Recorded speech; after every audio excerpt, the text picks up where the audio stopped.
I thought I was protecting my sons by hiring her. I thought I was being the responsible father my wife would have wanted me to be. But standing in that elevator, watching the security footage from my own home, I realized I didn't know anything about the woman I'd trusted with the most precious things in my life. My hands were shaking as I stared at my phone screen. There she was, Ifeanyi, in my living room with my 6-year-old twins. And what I saw her doing made my blood run cold. Before I tell you what I saw on that footage, let me know in the comments where you're watching from, because what happened next shows how fear can blind us to the very people trying to save us. Subscribe to Mystic Tale by Luna, where some secrets are kept to protect the ones we love most. It was supposed to be a normal Tuesday. I'd left for my morning meeting at the pharmaceutical company, kissing Minjun and Min-seo goodbye like I always did. Minjun had seemed tired again. He'd been sleeping more lately, but I figured it was just a growth spurt. Daddy will be back for dinner, I'd promised them in Korean, straightening Minjun's school uniform. He nodded quietly, while Min-seo bounced around the apartment with his usual energy. Ifeanyi had stood in the kitchen doorway, watching us with those observant eyes of hers. She'd been with our family for 8 months now, ever since I'd finally accepted that I couldn't manage 2 active boys and my demanding job alone. I will take good care of them, Mr. Choi, she'd said in her careful English, the same words she used every morning. Her Nigerian accent was still thick despite her years in Seoul. I'd hired her through an agency that specialized in domestic workers from overseas. The Korean families in my building had raised eyebrows. Why not hire someone local? Someone who understood our ways? But Ifeanyi's references were impeccable, and frankly, she was the only one who could work within my budget. The meeting ended earlier than expected. A simple contract signing that should have taken 3 hours was wrapped up in 90 minutes. I decided to surprise the boys, maybe take them to that new playground they'd been begging to visit. I was feeling proud of myself as I rode the elevator up to the 15th floor. Father of the year, coming home early to spend quality time with his sons. My wife would have been proud. The apartment was quieter than usual when I opened the door. No sounds of the boys playing, no cartoons on the television. Just soft voices coming from the kitchen. I set down my briefcase and pulled out my phone, opening the security app I'd installed months ago. I'd told myself it was just for peace of mind, to check on the boys during my long workdays. But if I'm being honest, there was always this small knot of anxiety about leaving my children with someone so different from us. The camera feed loaded, and there they were. Ifeanyi was kneeling on the kitchen floor with Minjun sitting cross-legged in front of her.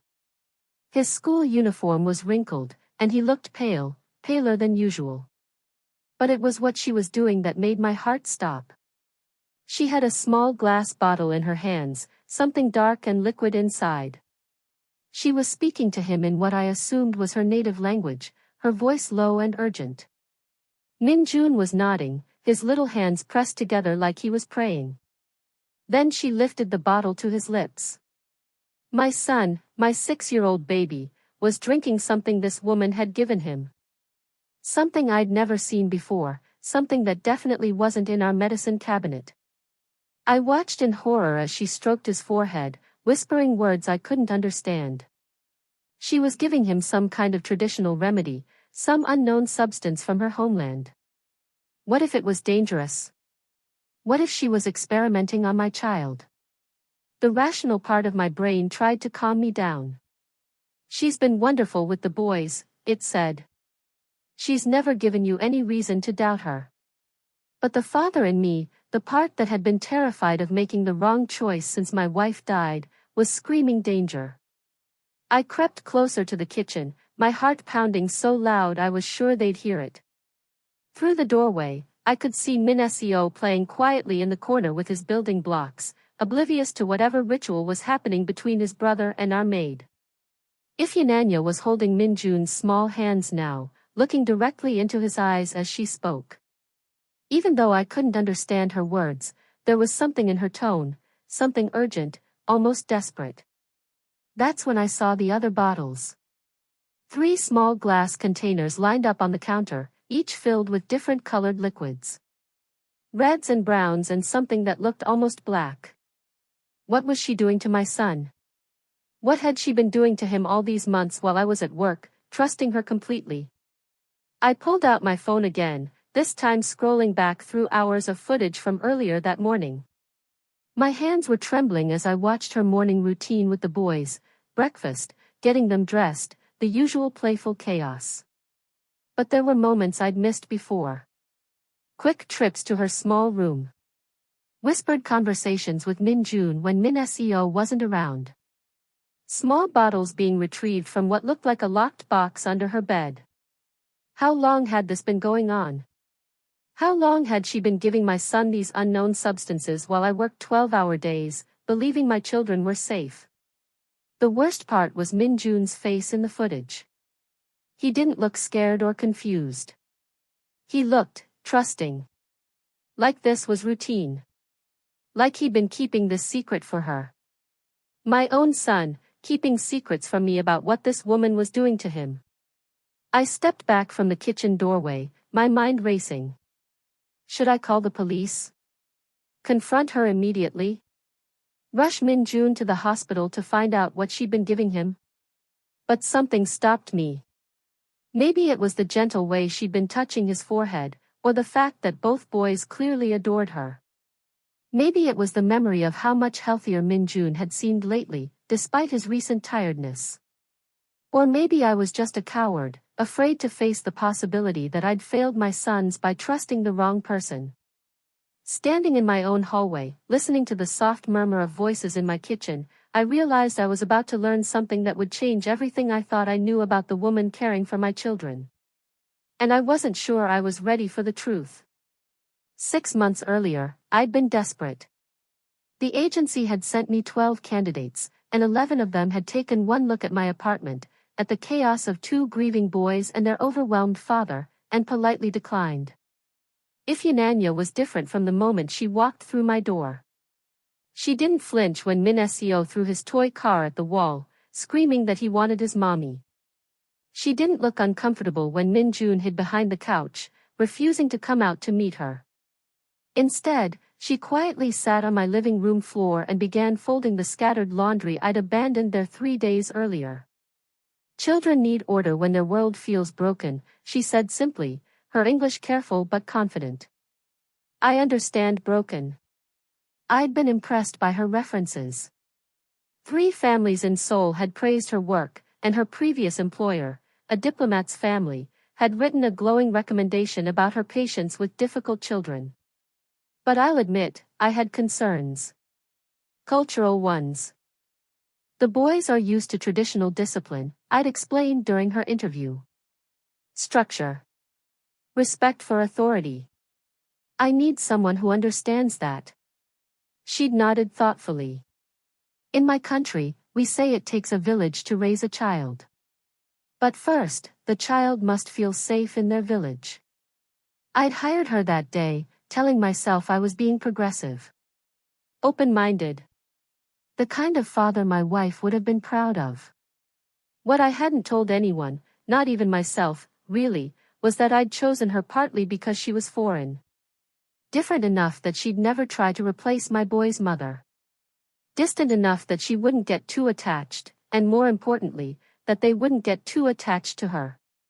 I was an idiot. Now, standing in my hallway 6 months later, watching security footage of her giving my son mysterious liquids, I wondered if my cultural prejudices had blinded me to something dangerous. I scrolled back through more footage, looking for clues I'd missed. There, 2 weeks ago. Ifyananya in the kitchen at dawn, before the boys woke up. She was grinding something in a small wooden bowl, crushing leaves and what looked like bark into powder. I'd never questioned the smells coming from the kitchen. The apartment had always carried hints of her cooking, rich, earthy scents that were nothing like the bland meals I'd been feeding my sons since their mother died. The boys had flourished under her care, gaining weight, laughing more than they had in months. But now I wondered, what had she been feeding them? Another clip. Last month. Min Jun complaining of a stomachache after school. I'd been at a client dinner, but the security footage showed Ifeanyi sitting with him on the couch, her hand on his forehead, speaking in her native language while he nodded seriously. She'd made him some kind of tea that night. Something that steamed and smelled like medicine. Within an hour, he was playing again. I'd come home to find him healthy and happy, and I'd praised Ifeanyi for taking such good care of him. But I'd never asked what she'd given him. I'd just been grateful that someone else was handling the crisis, that I didn't have to leave another important meeting to rush home to a sick child. More footage. 3 weeks ago. Ifeanyi washing Min Jun's school uniform, but pausing to examine something on the collar. A stain? No, she was smelling it. Testing it somehow. Then she'd looked worried, her brow furrowed in a way I'd never seen before. That night, she'd asked me about Min Jun's eating habits.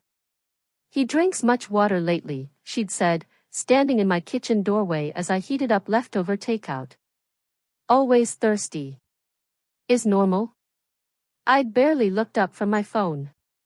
Growing boys drink a lot. It's fine. But she'd pressed on. And tired. More tired than Minasio. They same age, yes? But Min Jun, different energy. I'd waved her off.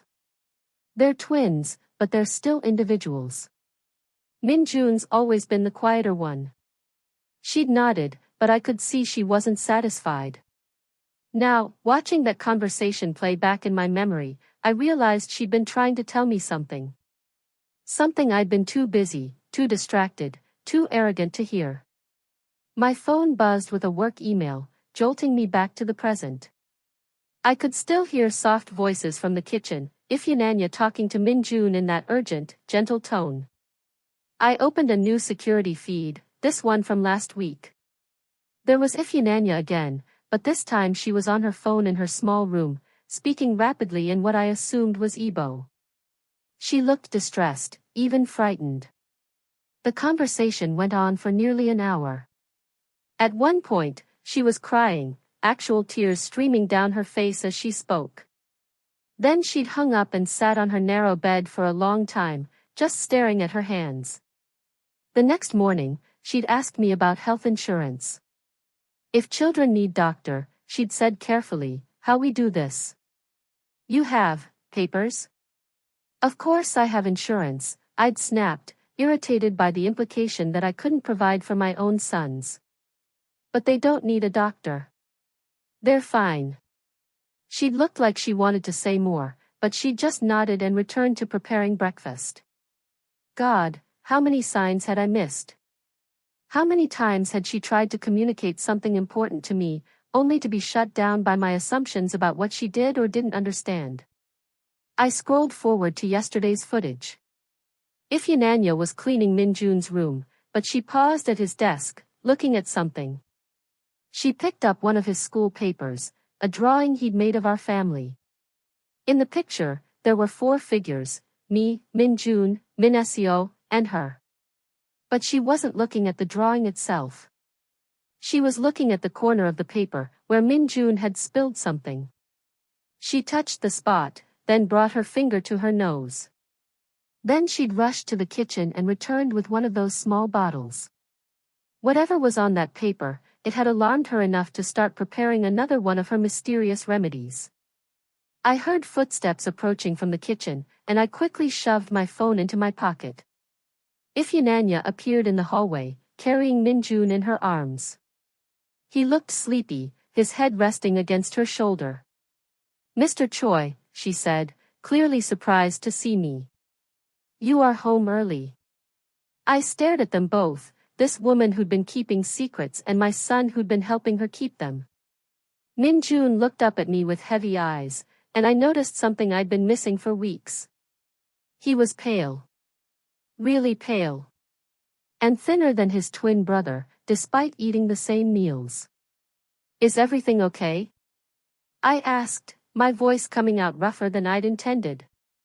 Ifeanyi's eyes flicked toward the kitchen, then back to me. Min Jun was feeling tired. I gave him some tea. To help him rest. Tea. Right. What kind of tea? She hesitated, and in that moment of silence, I saw fear flash across her face. Not fear of me, exactly, but fear of something much bigger. Traditional tea, she said finally. From my grandmother's recipe. Very gentle. Very safe. But I could see in her eyes that there was so much more she wasn't telling me.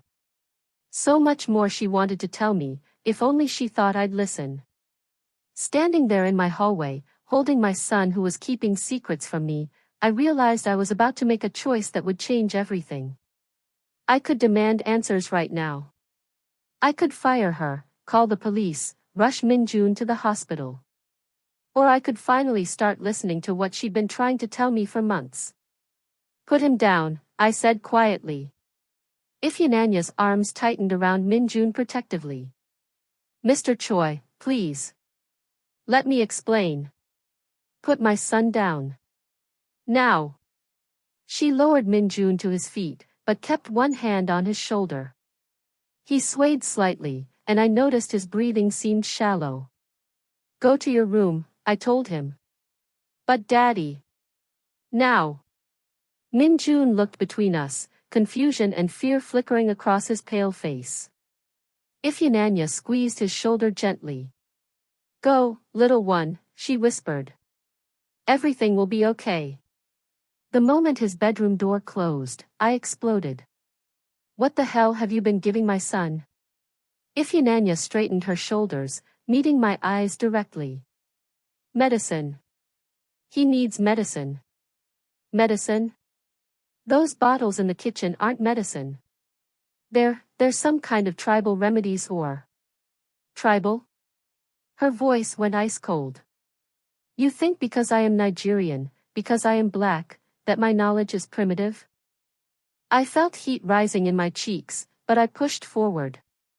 I think you've been experimenting on my child with substances I don't recognize, and I want to know why. Because you would not listen. The words burst out of her like a dam breaking. For months, I tried to tell you. Your son is sick, Mr. Choi. Very sick. He's not sick.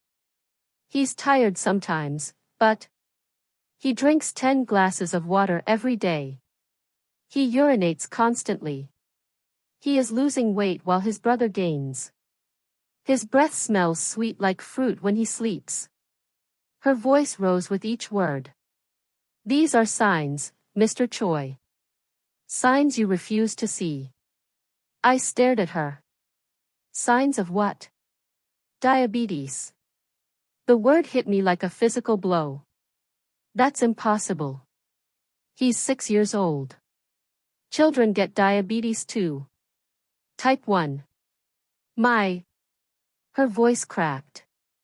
My son had type 1 diabetes. Your son.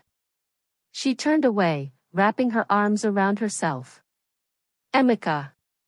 He was 7 when he died. The kitchen went silent except for the hum of the refrigerator. I felt something cold settling in my stomach. Died? We lived in a small village outside Lagos.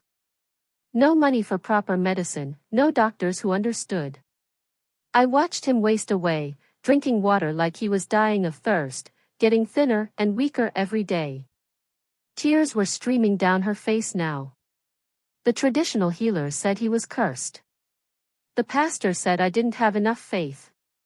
But I knew. Deep in my heart, I knew it was something medical. I made the worst assumption of my life that day. But before I explain how my pride almost cost me everything, subscribe to Mystic Tale by Luna. Because you need to understand what desperation can make a father blind to. By the time we got him to a real hospital in Lagos, it was too late. Diabetic ketoacidosis. His little body couldn't fight anymore. She wiped her eyes with the back of her hand.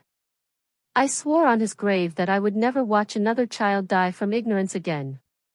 My hands were shaking so badly I could barely hold the phone. Have you ever felt that moment when everything you believed just shatters? Tell me in the comments, because right now, I need to know I'm not the only one who's been this afraid. So when I saw the signs in Min-jun, you decided to treat him yourself? My voice came out as a whisper. I decided to keep him alive while I figured out how to make you listen. She met my eyes again, defiant despite her tears. The bitter melon extract helps regulate blood sugar.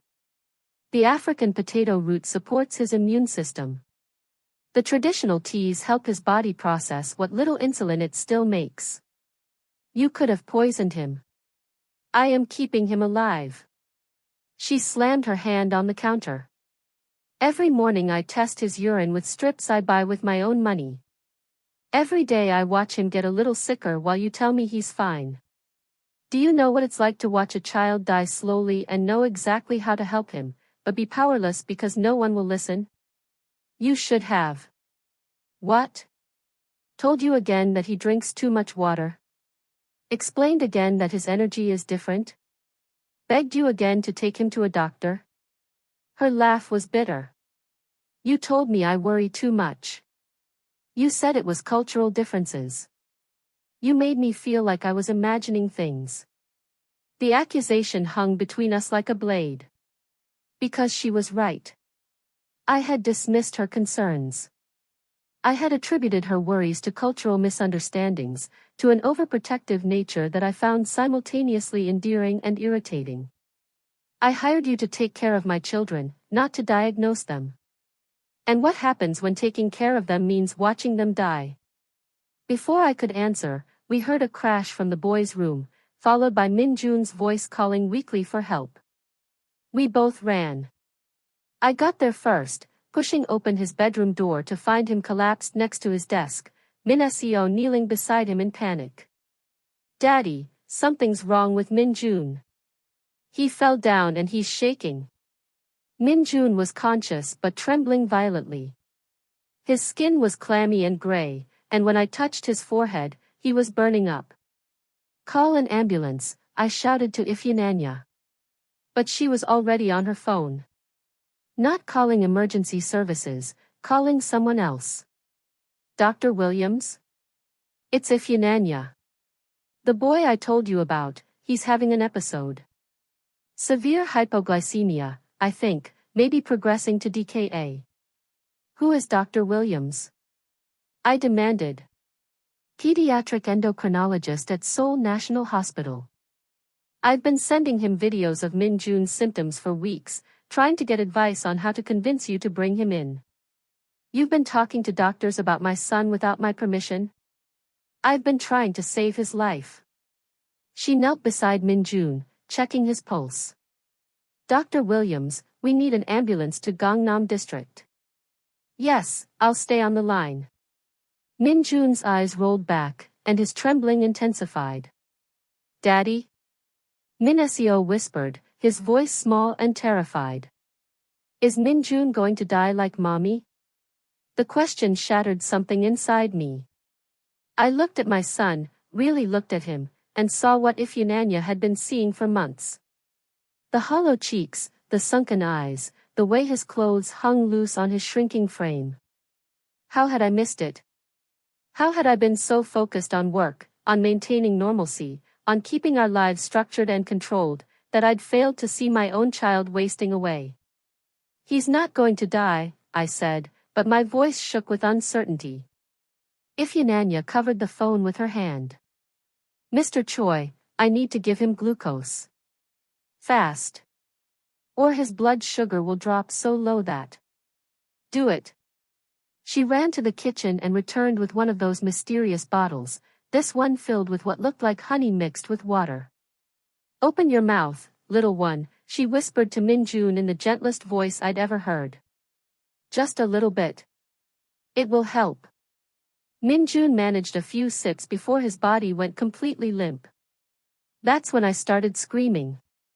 The hospital waiting room smelled like disinfectant and fear.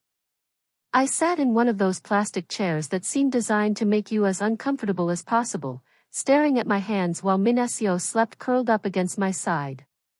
Ifeanyi sat across from us, still in her work clothes, her fingers wrapped around a cup of coffee that had gone cold hours ago.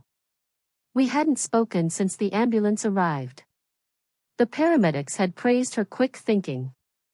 Good thing she knew to give him glucose, one of them had said. Probably saved his life. Saved his life. While I'd been ready to fire her for poisoning him. Dr. Williams appeared in the doorway, a tall man with kind eyes and graying hair. I'd met him briefly when we first arrived, but now he looked more serious. Mr. Choi? Could I speak with you privately?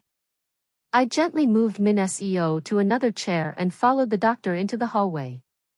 Ifeanyi started to get up too, but I stopped her. Stay.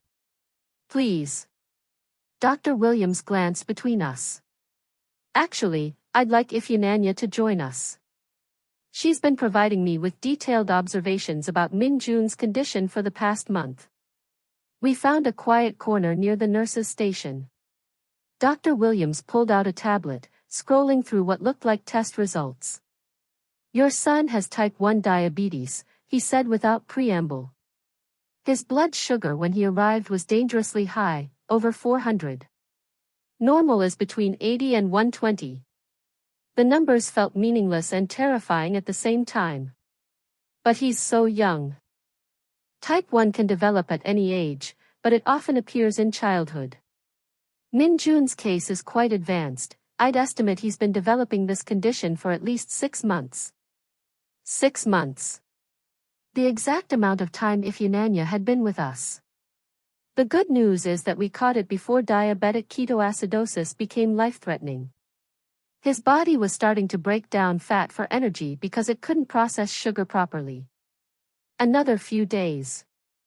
Dr. Williams shook his head. It would have been much more serious. I felt my legs go weak. Another few days? Ifeanyi's herbal treatments actually helped stabilize him. Bitter melon has compounds that act similarly to insulin. The African potato root helped support his immune system during the stress. She essentially created a bridge treatment that kept him functioning until we could get him proper medical care. I looked at Ifeanyi, who was staring at the floor. You knew all this? I suspected, she said quietly. The symptoms were identical to my son's. But I am not a doctor. I could only do what I knew, and pray it would be enough. Dr. Williams nodded. She sent me videos of Min Jun's eating habits, his energy levels, even samples of his, urine, to test informally. I was preparing to call child services if you didn't bring him in soon. Child services? A child showing clear signs of a serious medical condition, with a parent who refuses to seek treatment? That's grounds for intervention. His tone was gentle but firm. Ifeanyi convinced me to wait, to let her try one more time to get through to you. The weight of what could have happened, what almost did happen, settled on my chest like a stone. I failed him. The words came out as a whisper. You're not a medical professional, Dr. Williams said. But you do have someone in your home who recognized the signs and took action. That's not failure, that's having the right person in the right place at the right time. Ifeanyi finally looked up. In my village, when Emeka got sick, everyone told me it was God's will. That I should accept it, pray harder, have more faith. But sometimes God's will is putting knowledge in the hands of people who will use it to save children. Why didn't you force me to listen sooner? Because I am a Nigerian woman working in your home. You are my employer, a man, and you pay my salary. Her voice was steady but sad. In both our cultures, my place is to serve, not to challenge. But when it came to watching another child die, I could not stay in my place. Dr. Williams cleared his throat. Min Jun will need insulin injections for the rest of his life. Multiple times a day, carefully calculated based on his food intake and activity level. It's manageable, but it requires constant attention and education. I'll learn everything I need to know. Both of you will need to learn, he corrected. If Ifeananya is still caring for him during the day, she'll need to understand insulin administration, blood sugar monitoring, and emergency protocols. I turned to her. Do you want to stay? After everything I put you through? She was quiet for a long moment. Mr. Choi, I have watched you love your sons every day for 8 months. You made mistakes, yes. But love that strong doesn't disappear because of mistakes. I accused you of trying to hurt him. You were scared. Fear makes us see enemies where there are none. She managed a small smile. In my country, we say that when someone saves your child's life, they become family. Not because of blood, but because of choice. 3 weeks later, our apartment had settled into a new routine. Minjun tested his blood sugar 4 times a day, and gave himself insulin shots with the confidence of a much older child. Min Seo had appointed himself diabetes helper, carefully counting carbohydrates and reminding his brother about testing times. Ifeananya had moved beyond herbal remedies to medical precision, but she still made her traditional teas, now approved by Dr. Williams as complementary support for Minjun's conventional treatment. The bitter melon tea tastes terrible, Minjun complained one morning, making a face at his cup. Medicine is not supposed to taste like candy, Ifeananya replied, the same thing she'd said every morning for months. But it helps your body stay strong. I know, he said, dutifully finishing the tea. You told me it's the same medicine that could have saved Emeka. My chest tightened. In the weeks since the hospital, Ifeananya had begun sharing stories about her son, not the painful details of his death, but memories of his life. His love of soccer, his talent for drawing, his dream of becoming a doctor. Maybe I'll be a doctor too, Minjun had said one day. So I can help other kids like us. That would make Emeka very proud, Ifeananya had replied. Now, watching my son finish his medicine without complaint, I realized that Ifeananya had given us more than medical care. She'd given us the gift of turning survival into purpose. Dad? Minjun looked up at me. Can I ask you something? Of course. Why did you get so angry at Ifeananya when she was trying to help me? The question I'd been dreading. How do you explain prejudice and pride to a 6-year-old? Because sometimes adults make mistakes when they're scared. I was afraid something bad would happen to you, and I blamed the wrong person. But she saved me. Yes, she did. So now you're not scared anymore? I looked across the kitchen at Ifeananya, who was packing Minasio's lunch with the same careful attention she'd always shown. She caught my eye and smiled, not the polite, professional smile she used to give me, but something warmer. Something that felt like family. I'm still scared sometimes, I told Minjun honestly. But now I know that being scared doesn't mean I have to face everything alone. Good, he said, hopping down from his chair. Because Ifeananya makes the best scared-away tea in the whole world. Later that evening, after the boys were asleep, Ifeananya and I sat at the kitchen table reviewing Minjun's blood sugar logs. It had become our nightly routine, 2 people who'd once barely spoken beyond work instructions, now partners in keeping a child healthy. I owe you an apology, I said quietly. More than an apology. I owe you acknowledgement that you saved my son's life while I was too proud to see what was right in front of me. We both love those boys, she replied. Love finds a way, even when fear tries to block the path. In your country, you said that saving someone's child makes you family. She nodded. Then welcome to the family, Ifeananya. Not as an employee. As someone who belongs here. She wiped tears from her eyes, but she was smiling. Emeka would be so happy to know that his story helped save another child. Maybe that was always the plan, I said. Maybe you were meant to be here, with us, so that your son's life could have meaning beyond the pain. Outside, Seoul hummed with its usual energy, millions of people living their separate lives, most of them never knowing how close they come to missing the miracles happening right next to them. But inside our apartment, in our kitchen filled with the scent of bitter melon tea and the sound of quiet conversation, two families had become one. Not because of blood or law or tradition, but because sometimes the people we're meant to trust most are the ones who refuse to stay silent when love demands they speak. And sometimes, saving a life means learning to listen to voices we've been taught to ignore.